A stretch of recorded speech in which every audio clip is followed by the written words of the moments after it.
joining us all from the ray from joining us. I beg your pardon, from Akwa Ibom State.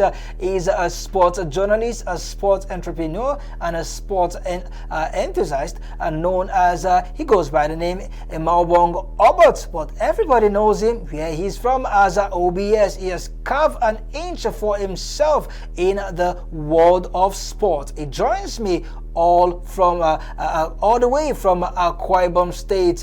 OBS, or let me call you Obom. It's a pleasure having you join me on the show this morning. Welcome to Signature Sport. Thank you very much. Thank you very much. I really appreciate it. I hope you can hear me, yeah? All right, quickly, let's begin from the English Premier League, the most followed league all across Europe, where Manchester United were in action yesterday. Once again, they are the underdog and they failed to defeat Aston Villa. What's your take in that game? United is now winless in 5 games.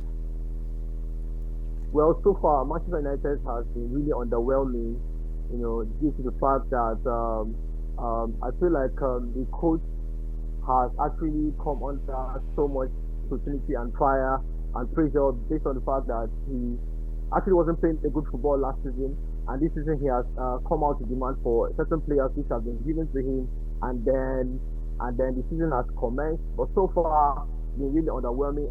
As a matter of fact, he even broke his previous winless and poor record for last season. Broke his current poor record in the Premier League as he was Manchester United manager to start the league with very frustrating record. So for me, I feel like he has some issues to sort out with the players, because the players have been really underwhelming so far, really underwhelming. So I think he has to really iron out the players and discipline them in their gameplay. He also has himself to blame as well. Looking at Aston Villa goalkeeper Emiliano Martinez, once again he proved to be the stumbling block for Man United. Would you want to give it to Emiliano Martinez, or you see Manchester United attackers as not been clinical enough? Well, Martinez is actually a very good goalkeeper right from time. Martinez has been amazing, and I'm sure some FPL managers must have picked Martinez, so far in their team. So far, Martinez is actually good, but I feel like Man United attackers were not clinical enough, especially the likes of Garnacho and the rest. So far, we've been really underwhelming. So I wouldn't put the blame on Martinez. I wouldn't put the blame on, how do I put it? I mean, I wouldn't say Martinez was really that good, because I feel like Man United has all the firepower to actually overcome Aston Villa as far as Premier League is concerned. So it's actually the team, the attack were not clinical enough. Martinez was good, but they were not clinical enough. So yeah, the fault goes to the attack, yeah. All right, Mr. Obong, you are a sports fan and also a sports digital content creator when it comes to the world of sport. Still looking at the games that went down yesterday, where Tottenham Hotspur were also in action.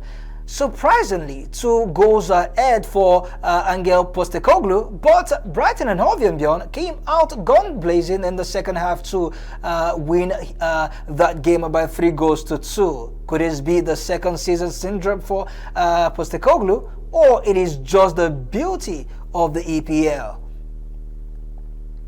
Well, for me, basically EPL is full of surprises. So yeah, of course, we might think that the bigger teams are going to come up with the dominance as usual, but the fun of EPL is that the smaller teams come up and string up surprises, back to back. So this is the fun of EPL. So I feel like it is just one of those things. So I don't feel like it's something that is it's not a rocket science. This is EPL, and we're ready for the entertainment. Whoever comes up top, we're ready for it. So yeah, it's part of the EPL, entertainment. Yeah. But they were 3-0 better than Man United last 2 weeks ago in the match day 6. But surprisingly, they were defeated by a team that hasn't really been good in the last few games, Brighton and Hove Albion. Looking at Tottenham, could it be the absence of Son Heung-min, or Angel Postecoglou is just getting his tactics wrong? You mean Tottenham being dominant over Manchester United or over Brighton? Which do you mean, sorry? All right, let's look at the game between Chelsea and Nottingham Forest. Chelsea, who have been, they have gone 6 games on a winning streak in all competition, including back-to-back 5 games in a row in the EPL. They were pegged 1-1 by Nottingham Forest, but that game saw a red card and also 6 yellow card for Chelsea players. Ward-Prowse was shown a red card, and 6 players from Chelsea were yellow carded, including Cucurella and Fofana, who will mix their next game against Liverpool. For Enzo Maresca, could it be the manager of the month syndrome, or it is just Chelsea who didn't have a good day in the office yesterday? Well, I think that it was just a bad day for Chelsea because they've been really exceptional so far. Surprisingly, Chelsea has been really amazing. Their form has been really, up the top. As a matter of fact, they have some bragging rights this season coming in with a new manager that's been really performing and is even a contender for the manager of the month. So I feel like it was really a bad day for Chelsea, yes. So it wasn't, it's just one of those things. It happens at times. These are the challenges you get to face, in the world of football as far as Premier League is concerned. So I think it's just a bad day. But I must commend the manager. He's actually doing so well. But I know that with time, there are definitely going to be bigger challenges as far as the EPL is concerned because it can't be all smooth. So they were just being unlucky here. All right, beautiful. But let's still continue with the English Premier League, where there were big wins for Arsenal, Liverpool, and Manchester City. And this team maintains a top spot for Liverpool, Manchester City, and Arsenal, respectively. That is how they sit in the English Premier Football League. Liverpool. 2-1 winners over the weekend. And for Arsenal, they had to come back from a 1-0 down against a Southampton team to pick up maximum points. For Manchester City, 5 goals, 3-2 they won Brentford. What can we say? These 3 teams are staking a claim to the English Premier Football League. Let's hear your take on those games quickly. Well, I think Arsenal has always been consistent when it comes to winning. Often, especially as soon as the season comes up, they come up with some very good performances. They're a very good football team and they're very consistent with their performances so far. It's been really amazing. The surprise for me is Liverpool that just changed their manager, and this man has been really amazing so far. He's been performing really good. He's won about 9 games in 10 games, 10 opening games in the Premier in all competitions. I beg your pardon. So it's been really amazing. The competition is very close and very tight. So I feel like it's going to be a very tough one for Manchester City this particular season. But although they were actually lucky to have had that winner, late in their game, and they defeated Fulham 3-2. That game was actually a very exciting one, thanks to Doku's goal. So I feel like it's going to be a very close call. But I'm not writing off Liverpool this season at all. Liverpool are really going to be up there, and of course Arsenal. But I'm not thinking. It is still early in the EPL as games continue to pile up for this team. Now let's look at Arsenal with Kai Havertz showing the reason why moving from Chelsea to Arsenal was a good move. Yes, he got a goal, meaning that he has scored 4 goals in 6 games in the EPL, but he picked up a knock, and that will possibly rule him out for the German national team in the international window. He will not be part of the team to play that double header in their game over the international break. Big blow for Arsenal or Mikel Arteta. You see him picking up something, or better still, a player that can comfortably replace Kai Havertz when it comes to the goal scoring form, or you see him coming back just before the start of the season after the international break. Kai Havertz has been really amazing. He's in super form. When he got to Arsenal at first, we were really thinking that he's not really going to perform, But I feel like Arsenal's manager is actually very good. He has a very good management skill, and he's been able to manage Kai Havertz in such a way that he's come up so prolific in the Premier League. I really trust this man so much because of his man management. So I think the fact that Havertz is injured for a while will not really affect that much. He might, but I think he's going to come up with somebody that might replace him for a while, and then pending that time, because the Arsenal team is very, very competitive. It's really, really competitive. So I feel like somebody will come up and fill up that gap at the moment, because squad depth is there at the moment. So I don't think it's so much. It's something to really worry about. Yeah. All right, let's move to the Spanish La Liga, where Barcelona and Real Madrid recorded a big wins over the weekend. For Barcelona, it was Robert Lewandowski who showed why he is still ageless when it comes to goals scoring. 3 goals to nil, his hat-trick helped his team to win over the weekend. Yeah. So yeah, has been amazing. Yeah, really amazing. Honestly.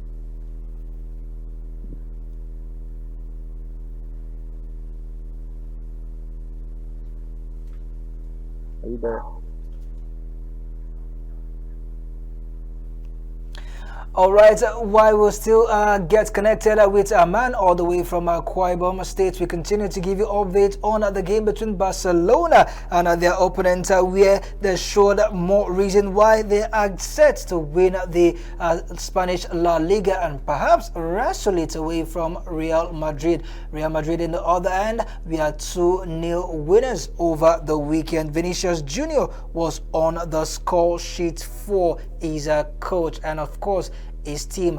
It's looking like it's going to be a 2-horse race in the Spanish La Liga between Barcelona and Real Madrid, not forgetting other teams that have also showed a reason why they are set to win. Real Madrid 2-0 winners over Villarreal, while Deportivo Alaves lost at home to Barcelona. Such difficult games for both teams technically, but on the field of play they showed the more reason why they are set to take the fight to the wires.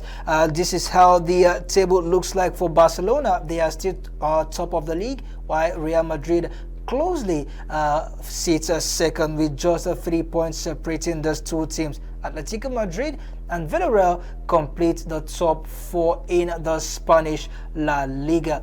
And away from Spain, we move over to Italy, where one man, David De Gea, shows why he is still on top of his game. He was the hero between Fiorentina and AC Milan, stopping 2 penalties and helping his team to a 2-1 win against Samuel Chukwueze's AC Milan. As for Napoli, they continue to surge on and show that they are set to shock everyone this season in the Italian Serie A. Former Manchester United player Scott McTominay was also on the score sheet, and for Romelu Lukaku, the man that replaced the Nigerian Victor Osimhen, is still showing that he's the go-to source man. He's still showing that his strength, his energy, and his athleticism hasn't left him. For Napoli, it was a win over the weekend. They sit top of the Italian Serie A, and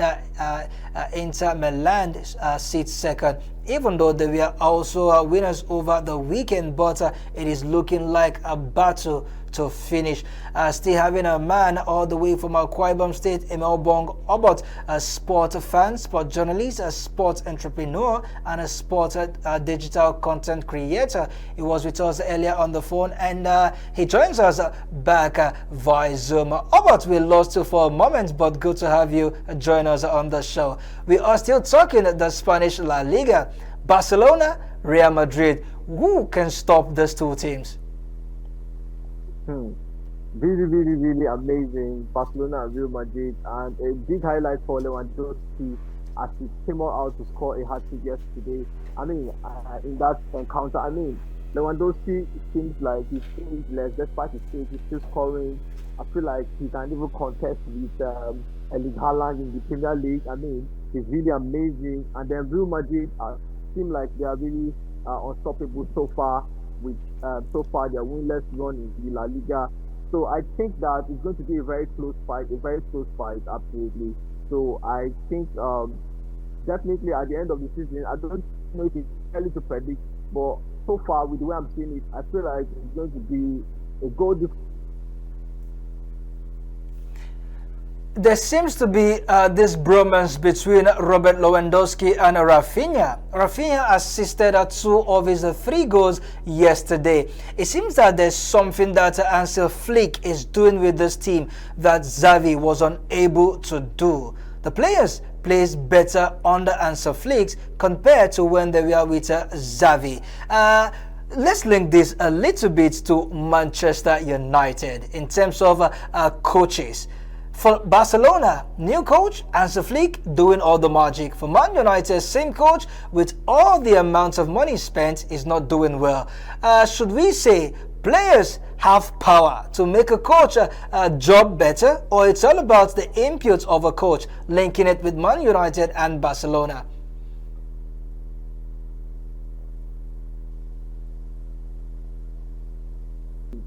It all boils down to the coach and the style of play and the influence the coach has over the team so far.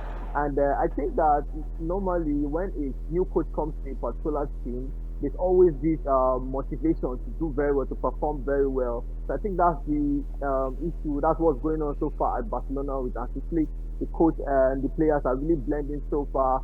So I think that so far with Manchester United and with Ten Hag, I think the tactics and the philosophy is getting really boring and boring, and then you can see the players are becoming lazy and lazy. I think it's the best time for him to apply the discipline, the disciplinarian that he is, to these players. You could see the last two matches, the whole Butcher Martinez was underperforming in the Europa League game and the last game against Tottenham, so it's really disappointing. So I think the coach has the part to blame and the players have the part to blame as well. So when the players are not performing well, you call them out and ask them to put out their best performance.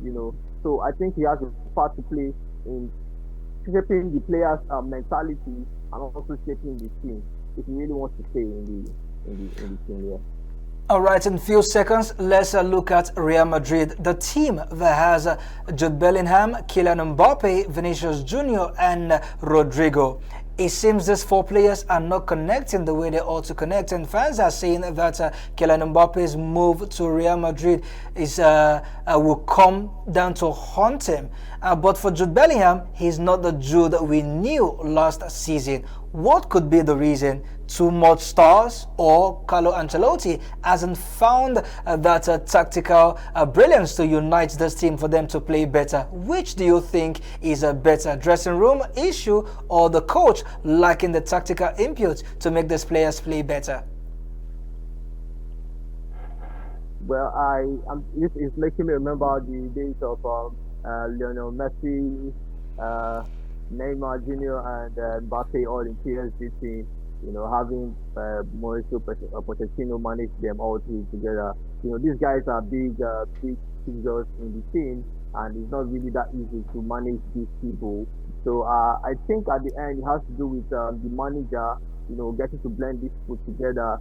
I feel like he needs to have a more one-on-one conversation with each and every one of the players. Let's get to know the effect of Kylian Mbappe coming into the team.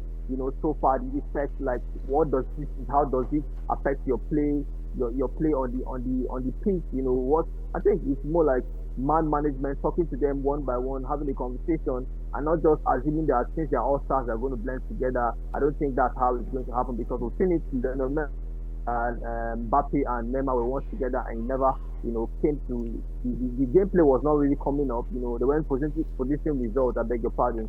So I feel like the coach has to actually make sure these guys play together.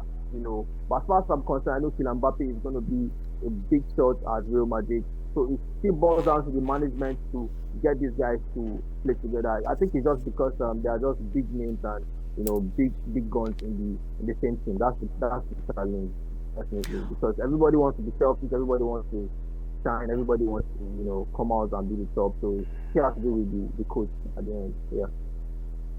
All right, quickly, let's go to the German Bundesliga, where Bayern Munich we are surprisingly held back by entering Frankfurt 3 goals it ended a piece for both teams. One man is showing that he's also the go-to source man. Talking about the star striker of Eintracht Frankfurt, he was on the score sheet twice, and he currently leads the goal-scoring chart for his team and in the German Bundesliga. Three goals apiece rather. Hurricane couldn't help his team with the win. Neither could Leroy Sané help his team to the win. This is the German Bundesliga where we are looking forward to, where no team will just lie low for Bayern Munich to roll over. Are you surprised with the scoreline?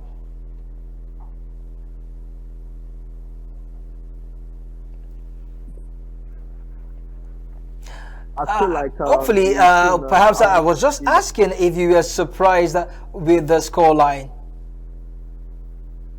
yes, yes, yes. I was surprised because it was a rate of goals. Really, really surprised.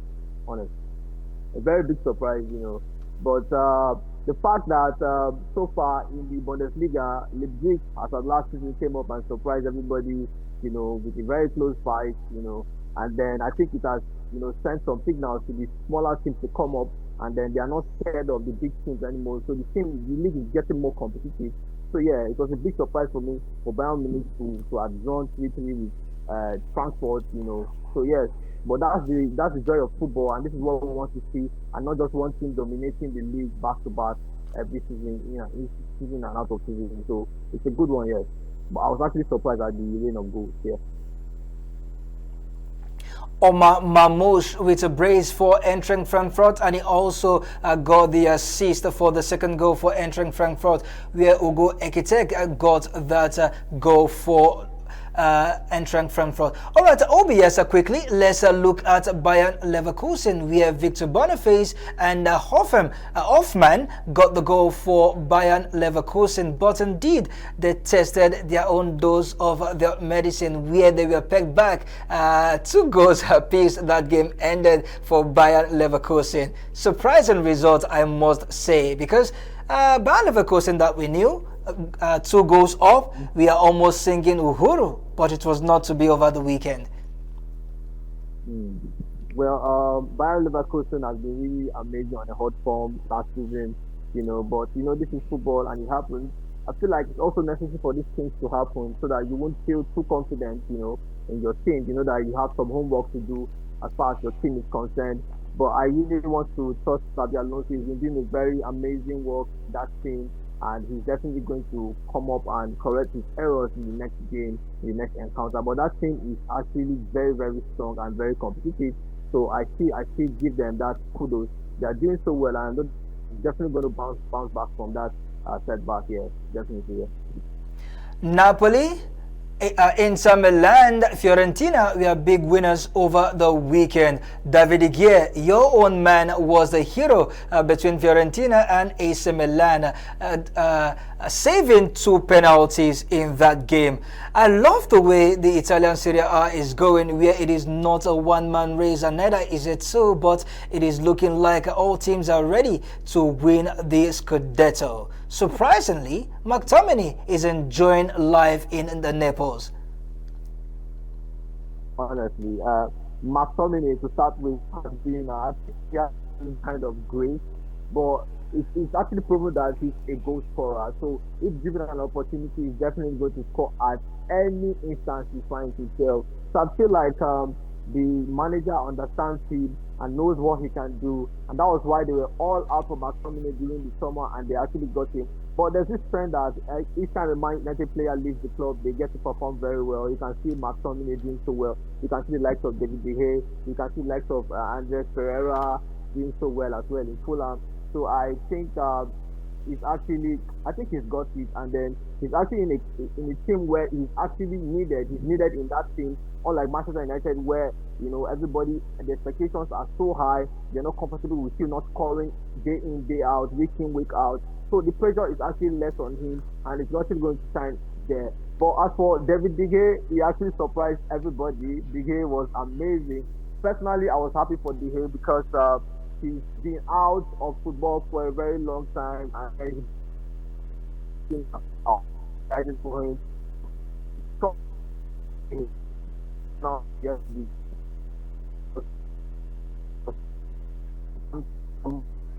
I wish I wish the game did not leave. But so far, Onana has been doing really well so far lately. So I think we can actually forget the fact that the game was the game heroic in that match. But I give it to the Hay, I give it to McSweeney, and they've been really amazing so far. And the Serie A so far has been very, very competitive. Everybody wants to come up and do better and do better. So that's the game of football. That's the joy. That's the expectations that we expect as far as football is concerned. So I'm not. I'm putting Napoli out there. Honestly, they're really a very good one. They're really going to fight for it this time around. So yeah, that's it. Yeah. In case you are just joining us, this is a Signature Sport on Signature Television, and I've been discussing extensively on all the games that went down over the weekend with a sport journalist, a sport fan, a sport entrepreneur, a sport content creator in the person of Emodiong Obot, all the way from Akwa Ibom State. It's been a lovely deliberation so far, Mr. Obot. But finally, before I let you go, over the weekend, we were greeted with the news that Paul Labile Pogba will be back to action come the March of 2025 following his 4-year ban that has been reduced to 18 months. He will link up with Juventus, where he has currently been playing. Juventus have not terminated his contract just yet. So hopefully in March, we will get to see Paul Pogba back in action. How big is this news to football fans all over the world? Yes, it's a very big news because, of course, arguably, it's actually obvious that Pogba is still better than the whole of midfielder as far as football is concerned. In the Premier League, Pogba is still one of the best, even currently, still now. You know, and the fact that that news came up, like, is blessing for football the world. But this news so far has come up to really encourage everyone, and Pogba is really excited and he's really happy. You can see what he puts on social media lately. He can't really wait to get back in the world of football, you know. And I think that from from the analysis and from the inquiry so far, we heard that he was actually taking some supplements and all, and then that was the point where the lawyer used, and then they had to agree that okay, it wasn't as bad as it seemed, even though he failed the doping test. You know, there were some technicalities involved that made him come out, and then they said that it can't be 4 years anymore. It's not 18 months. It's a very good one for Paul Pogba. I can't wait to watch him perform. I can't wait to watch him do his heroic and his magic as far as he is concerned. He's actually an amazing footballer, so I can't really wait to see him back in action. But for me, I wish Paul Pogba will remain in.